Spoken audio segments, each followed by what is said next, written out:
بسم اللہ الرحمن الرحیم۔ شروع اللہ کے نام سے جو بڑا مہربان اور نہایت رحم کرنے والا ہے۔ محترم ناظرین، السلام علیکم۔ میں آج اس ویڈیو میں حضرت بلال حبشی رضی اللہ تعالیٰ عنہ کا واقعہ شیئر کروں گی۔ ناظرین، حضرت بلال حبشی رضی اللہ تعالیٰ عنہ مشہور صحابی رسول ہیں جو مسجد نبوی کے مؤذن رہے۔ قبول اسلام سے قبل آپ ایک کافر کے غلام تھے۔ اسلام پر جب آپ ایمان لے آئے تو آپ کو طرح طرح کی تکلیفیں دی جانے لگیں۔ امیہ بن خلف جو مسلمانوں کا سخت ترین دشمن تھا، ان کو سخت گرمی میں دوپہر کے وقت تپتی ہوئی ریت پر سیدھا لٹا کر ان کے سینے پر پتھر کی بڑی چٹان رکھ دیتا تھا تاکہ وہ حرکت نہ کر سکیں، اور چاہتا تھا کہ آپ یا تو اس حال میں مر جائیں یا زندگی بچانے کے لیے اسلام سے ہٹ جائیں۔ مگر وہ اس حالت میں بھی احد احد کہتے تھے، یعنی معبود ایک ہی ہے۔ رات کو زنجیروں میں باندھ کر کوڑے لگائے جاتے اور اگلے دن ان زخموں کو گرم زمین پر ڈال کر اور زیادہ زخمی کیا جاتا تاکہ بے قرار ہو کر اسلام سے پھر جائیں۔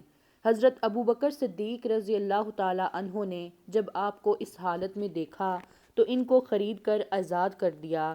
چونکہ عرب کے بت پرست اپنے بتوں کو بھی معبود کہتے تھے، اس لیے ان کے مقابلے میں اسلام کی تعلیم توحید کی تھی، جس کی وجہ سے حضرت بلال حبشی کی زبان پر ایک ہی کلمے کا ورد تھا۔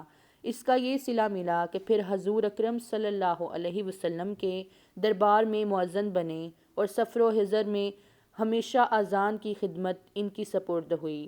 حضور صلی اللہ علیہ وسلم کے وصال کے بعد مدینہ طیبہ میں رہنا اور حضور صلی اللہ علیہ وسلم کی جگہ کو خالی دیکھنا مشکل ہو گیا، تو آپ نے ارادہ کیا کہ اپنی زندگی کے جتنے دن ہیں جہاد میں گزار دوں، اس لیے جہاد کی نیت سے چل دیے۔ ایک عرصہ تک مدینہ منورہ لوٹ کر نہیں آئے۔ ایک مرتبہ حضور صلی اللہ علیہ وسلم کی خواب میں زیارت کی۔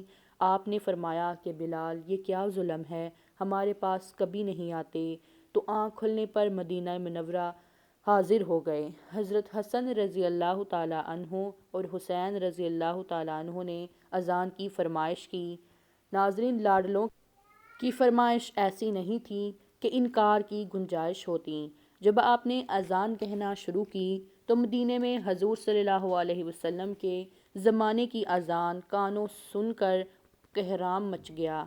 عورتیں تک روتی ہوئی گھروں سے نکل پڑیں۔ چند روز قیام کرنے کے بعد واپس ہوئے اور 60 ہجری کے قریب دمشق میں آپ کا وصال ہوا۔ امید کرتی ہوں کہ آپ سب کو یہ ویڈیو ضرور پسند آئی ہوگی۔